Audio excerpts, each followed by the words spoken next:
चुनाव दर चुनाव विजेता की तरह उभरते देश के चौकीदार को देश की सबसे बड़ी त्रासदी क्यों नजर नहीं आ रही, इस पर खुलकर बात करने का समय आ गया है।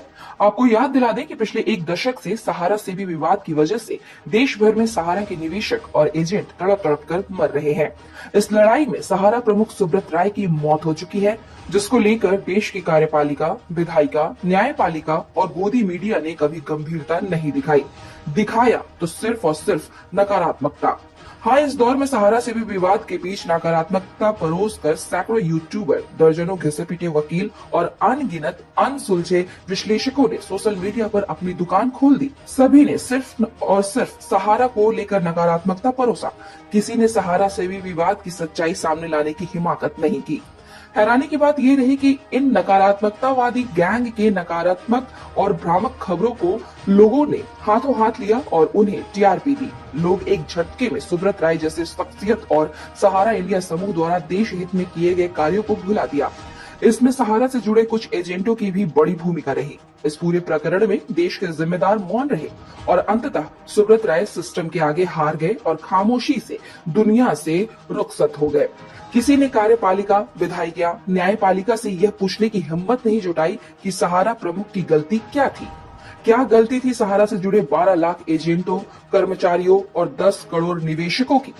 गोदी मीडिया तब भी चुप रही जब शीर्ष अदालत ने यह माना कि सहारा सेवी खाते में सहारा ने तमाम प्रतिबंधों को झेलते हुए 25,000 करोड़ जमा करा दिए और केंद्रीय सहकारिता मंत्री अमित शाह ने बड़े तामझाम से सहारा सीआरसी पोर्टल लॉन्च कर निवेशकों को पोर्टल के जरिए भुगतान करने का भरोसा दिलाया।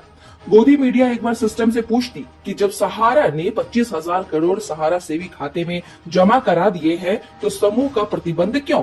समूह ने जब पैसे जमा करा दिए तो पेचीदगियों भरे पोर्टल के जरिए भुगतान क्यों?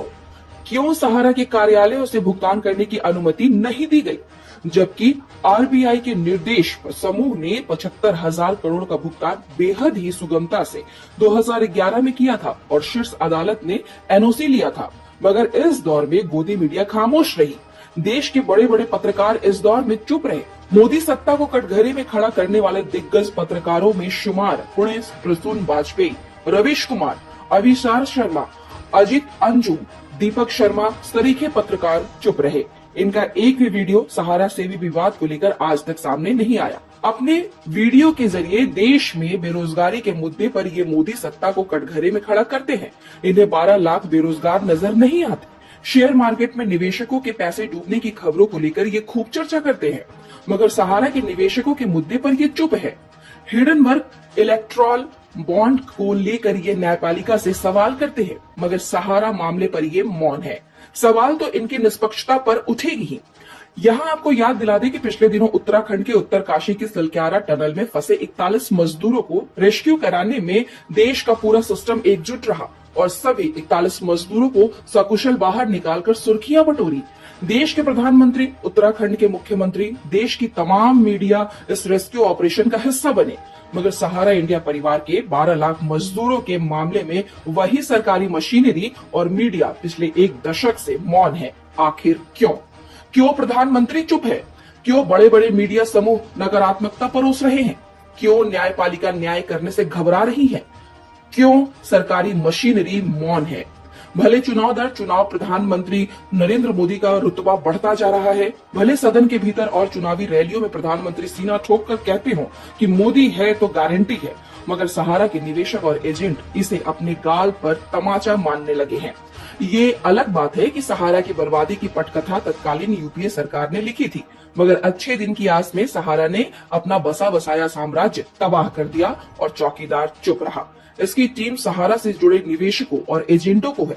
अब देखना यह दिलचस्प होगा कि सहारा के निवेशक और एजेंट इसका बदला किस रूप में और कब लेते हैं। वैसे 2024 का लोकसभा चुनाव आने वाला है। मोदी सरकार तीसरी बार सत्ता पर काबिज होने को लेकर रणनीति बनाने में जुटी है। यही वक्त है सहारा के 10 करोड़ निवेशकों और 12 लाख एजेंटों के लिए कि वे अपनी ताकत का एहसास देश के प्रधान सेवक को करा सके। आपको हमारी यह रिपोर्ट कैसी लगी? अपनी प्रतिक्रिया अवश्य दें और हमारे चैनल को ज्यादा से ज्यादा सब्सक्राइब करें ताकि सहारा से जुड़े ऐसे वीडियो आप तक इसी तरह पहुंचती रहे। Bureau report.